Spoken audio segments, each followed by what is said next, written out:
Hey, I'm Sid, aka Brickplate, here with a quick review of Lego Creator's massive Ferris Wheel, set number 10247.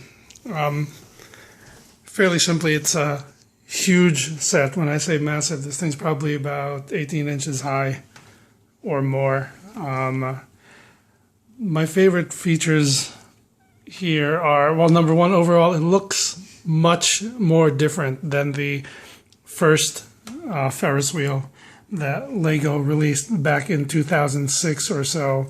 That set had a much darker color scheme. It was basically black and blue and had no life to it whatsoever. This Ferris wheel is significantly different in terms of its aesthetic and its design.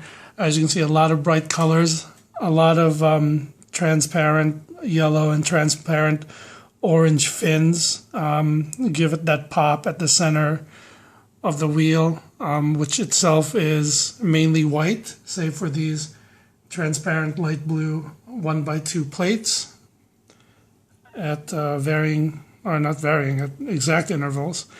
And then the big sky blue struts, which are actually solid bricks. If you look closely, they are 1x12 bricks held together with 1x12 light gray plates.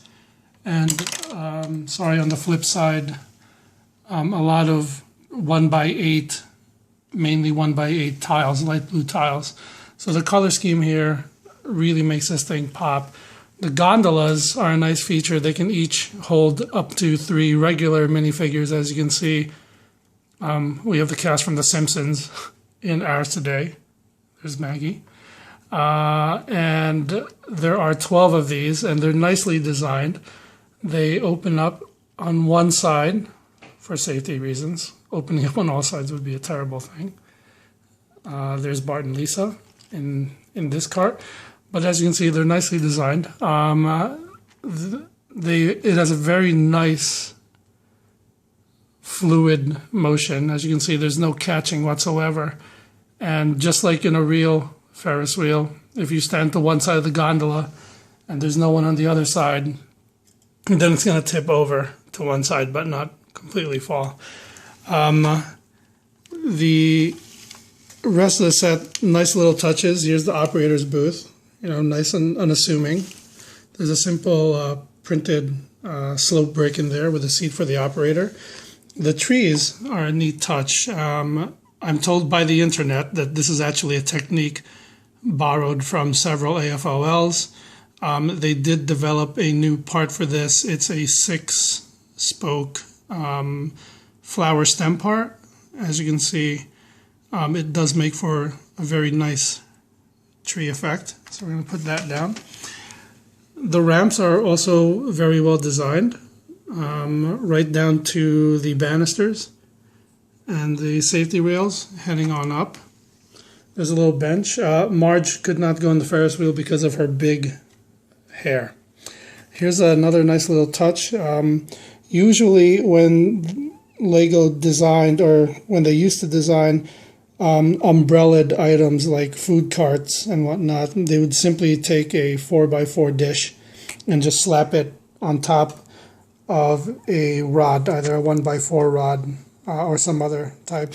This time they went to the trouble of allowing that umbrella part to tilt a little bit, which is actually what you see on most real ice cream and other refreshment carts in theme parks. So that was a nice touch. Just shows that Jamie Berard went to a lot painstaking amount of time to carefully consider even the smallest thing in this set.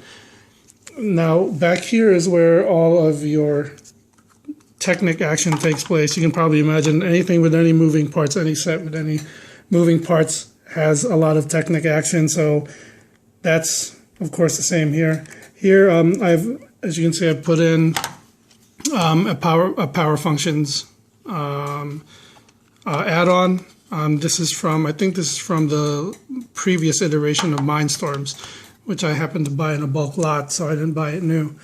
But this is where you have the option to hand crank the Ferris wheel, which, just like a real Ferris wheel, is actually powered by tires on wheels right there. So at some point over the lifetime of this, I suspect that a lot of this is going to start streaking black. So that might be a consideration if Lego does decide to do a re-release of this, is to figure out how to not have the tire make all those streak marks on the wheel itself. But going back to this, so here you have the option to hand crank the Ferris wheel or install a power functions. You literally plug it in right there. They have a couple of removable bricks here that you can set a battery box down on top of. This one is obviously not going to fit in there, so I'm just going to leave it alone. Now, if you do the power functions route, this thing does get a little loud. I'm going to let you hear it for yourself. But as you can see, it's a very nice, very fluid. There's no herky-jerky. It's really, really well done. And you could probably leave this thing on all day as far as I'm concerned. But that might drive my family crazy.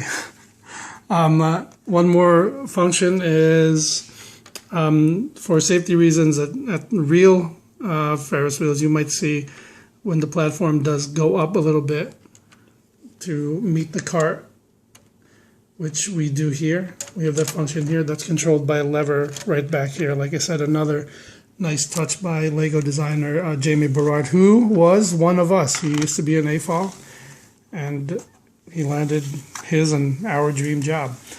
One more thing I want to note here: the struts are amazingly designed. Like I said, they're solid brick. I'm actually surprised that they weren't Technic bricks all the way through, but it does make more sense from an engineering standpoint to have this thing basically anchored into the ground, as it were, and it is here.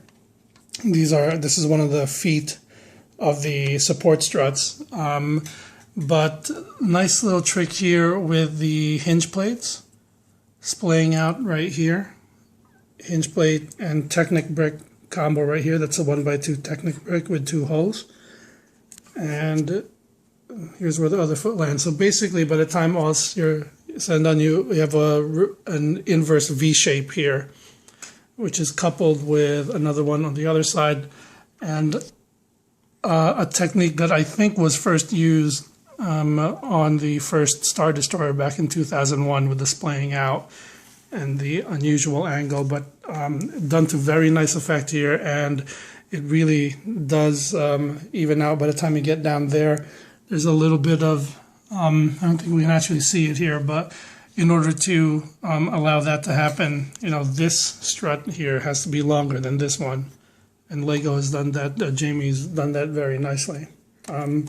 Little flowers around. One question that you might have is, why didn't they just put this thing on a large 48x48 base plate? That's a fair question. I think it has to do with the stability.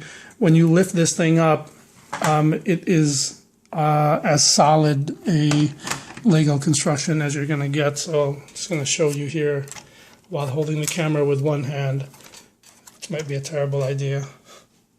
But when you lift it up, as you can see, it comes up very nicely, and there's no shaking or rattling or anything like that. So I'm going to write out a full review of this for bricknerd.com, but if you're going to spend $200 on a Lego set, you want to be very picky because it is an expensive hobby.